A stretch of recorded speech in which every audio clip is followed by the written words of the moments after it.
Hey everybody, it's the Tech Collector here with a box opening and a little bit of setup on the Swiss Army knife of audio out there today, the Mytek Digital Brooklyn Bridge. This thing does it all. It basically allows you to stream from the web, from your computer. It basically does every format that you can possibly imagine, including MQA from Tidal and some of the other streaming services if you like those. I use a lot of Quobuz and I use their high res, and I have tested that and it works fantastically with this from the computer. So let's go ahead and get into this box and show you what comes with the Mytek Digital Brooklyn Bridge.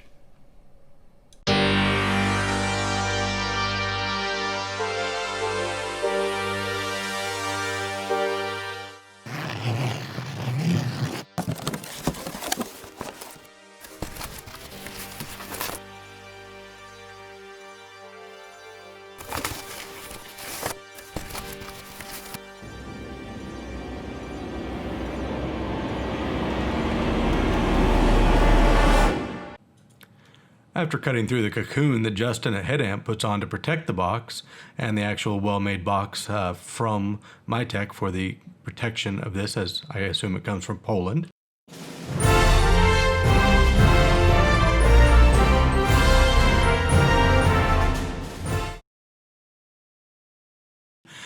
You actually find a really nicely packed unit with quite a few more accessories than I would expect to see in a DAC. You do get all of the cables plus the adapters, so you can run balanced headphones out of this, and you also have the adapters to go from 4-pin to 3-pin, which, you know, I have because I have a ton of headphones, but to see it in the package is above and beyond. I haven't seen that in a lot of DACs that I've dealt with. Packaging is very good. I went with the silver color, which I think looks really good. And, you know, I'll talk about these cables again. If you look at them, they're actually really well-made cables using Canary and Nutric parts, which is better than I would expect for the freebies that came with the DAC. Going to move this onto what was essentially an old system rack that I haven't really used in a while, but I've moved it. So it looks a little bit worse for the wear, but it is a high-end solid steel rack and very good for what it needs to do. I might keep this turntable, I might upgrade, but for right now, this is kind of what we have for the beginning of our audio rack for the computer system. I thought we'd put on a little light show here with the front LED panel to show you all the different colors you can choose for your logo while we go over a bit of the specs. You'll see they're using the ESS Labs, the Sabre Pro. It's the kind of the lower end one, but it seems to work pretty well. It's got MQA high-res decoder. It's got a lot of network. You can either use direct network or Wi-Fi. Several digital inputs. Most of them will probably be just used for the USB at this point, I would imagine. Analog outputs are good. The RCA, balanced XLR, I have those going into some studio monitors. And headphone outputs are excellent. You have the 2 1/4-inch jacks, but they can also use those and balanced with the adapters that they give you to allow you to use either a 4-pin balanced headphone or 2 3-pin balanced headphones, depending upon however you have your headphones wired. Analog preamp for the turntable. It's got moving magnet and moving coil input. I haven't tested it yet, but I hear through the grapevine that it's really quite good. And, you know, it's all kind of very well set up for a Swiss Army knife of an audio device.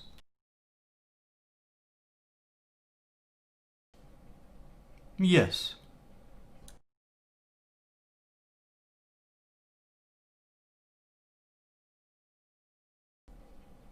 Pretty damn easy. Let me show you. It's really as simple as pushing on the knob to bring up the menu and then scrolling through to get to the actual thing you want to change, and then hitting one of the 4 corresponding buttons that line up with that thing that you want to change. Couldn't be any simpler. It was even really easy to put in my long Wi-Fi password with this system. It's better than a lot of remote controlled small unit systems without a keyboard and putting those kind of things in.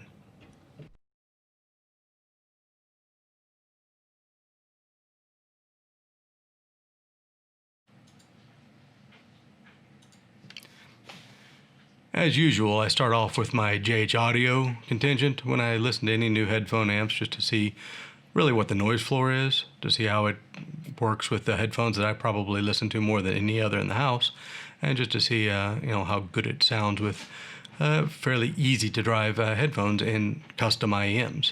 I'm using the JH Audio Laylas here to begin with. I typically will use the Laylas unless I get to something pretty rock, and then I'll go over to the Roxannes. Starting off with Sarah Jarosz, World on the Ground, her new album, and track number 1, Eve. This is on Koba's 2444-1.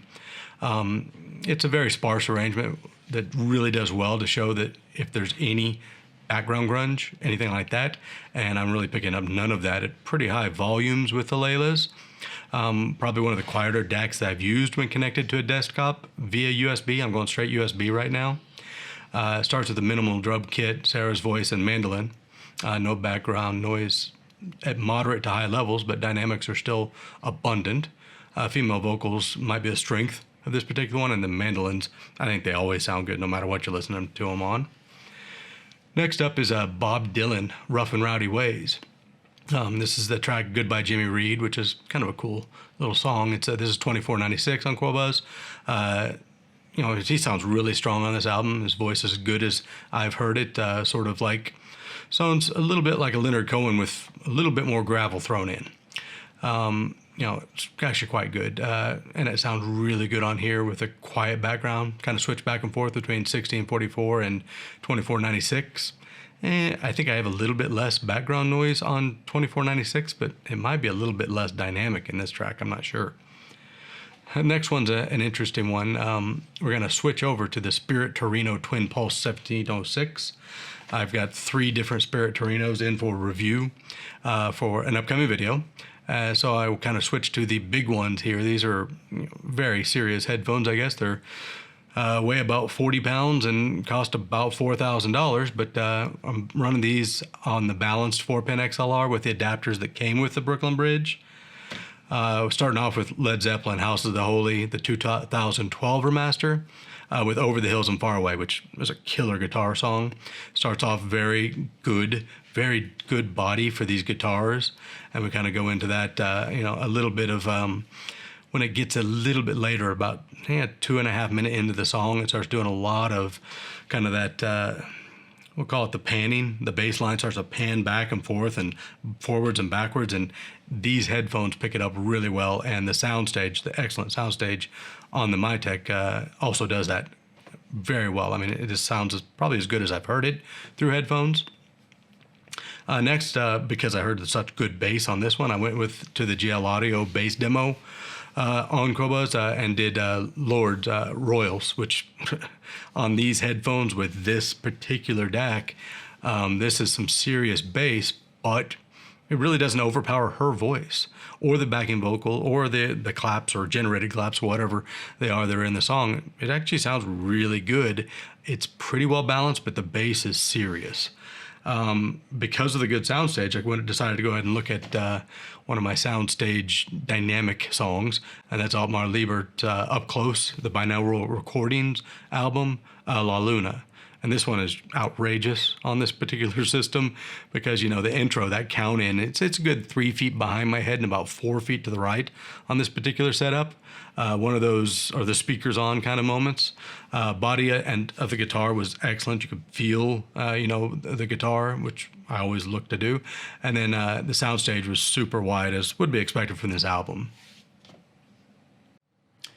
I guess as I'm coming in here to turn on the MQA decoder, might as well talk a little bit about the software that comes with the Mytek Brooklyn Bridge. It's pretty slick. It's not the most advanced software you ever see, but it does everything you need it to. And it's a little bit easier than going through the turn and switch things on the actual box. But you can change everything that you can on the box, including the color of the actual device, right here on the software on your computer. So it's pretty slick. It does everything you need it to do. This is where you're also going to update your firmware. When I've played around with it a little bit, I'm just going to come in here and kind of switch on the MQA decoder, because what I have been told and really experienced up to this point is if you have the MQA decoder on when you're playing non-MQA music, it definitely loses something. I'm not entirely sure what it is. It's something to do with the filter that it chooses whenever you put on the MQA decoder. I would guess if I dug into it, but it definitely sounds better without the MQA decoder on when you're not listening to MQA encoded music. As you probably noticed, I switched over to a new Spirit Torino. This is the Super Leggara. This is their low-end, I think $1,500 model. A bit more comfortable because it's much lighter. It still has great soundstage, and it still has more bass than you would expect. Almost like the old PS1 Grado kind of setup here. So we're going to try out some MQA, see how it works on this particular DAC. I chose a very good MQA song in my opinion, David Bowie's Young American. It's in 24192 in this format on Tidal, and it's basically just popped up on the screen immediately showing me it was MQA, showing me the proper bit format. So that did work very well. It sounds excellent, as would be expected, because it's a great song. So that pretty much wraps it up. I hope you enjoyed this unboxing and mini review of this pretty nice little Swiss Army knife of a DAC. DAC, analog preamp. It does a little bit of everything. Really impressed with it. Sound quality, I had no complaints about. User interface, very good, both on the software version and on the hardware. Really nothing that I would say was a negative. If you are on the fence and you are looking at this one, I can easily say that it should stay on your list and it should be a high consideration because it does everything well and it sounds really good for the price. The next episode, we're going to be reviewing each of these Spirit Torino headphones that you saw here. And after that, we're going to get into some of the tech gear that we're using to make a lot of these videos. You'll see a list, I'm going to put it here on the video, of all of the tech that went into making this video. And we'll be reviewing a lot of that as the weeks go by. Hope you enjoyed the video. Thanks for watching.